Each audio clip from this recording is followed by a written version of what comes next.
मारूफ anchor person और मजहबी scholar Aamir Liaquat ने मरने से पहले क्या वसीयत की? मरहूम रुकन कौमी असेंबली की साबिक अहलिया ने बड़ा इंकशाफ कर दिया। हाल ही में दानिया शाह की गिरफ्तारी से मुतालिक केस में अदालत में पेशी के मौके पर आमिर लियाकत की साबिक अहलिया बुशरा इकबाल ने साबिक शौहर की आखिरी वसीयत सबको बताई।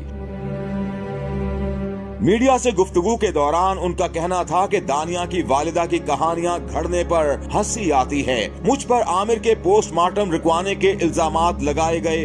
आमिर लियाकत की जायदाद पर कोई तनाजा था ही नहीं। आमिर लियाकत का घर आज तक सील है। उनकी प्रॉपर्टी के इश्यूज में हम आज तक नहीं पड़े।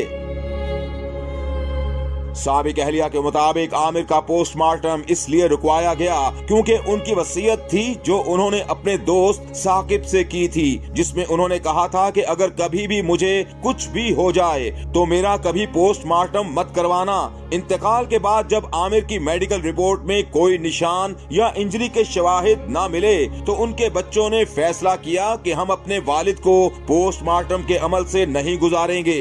उन्होंने मजीद कहा कि रही बात आमिर की जायदाद की, तो आज आमिर की सबसे बड़ी जायदाद जो उनके बच्चे हैं वो मेरे पास हैं।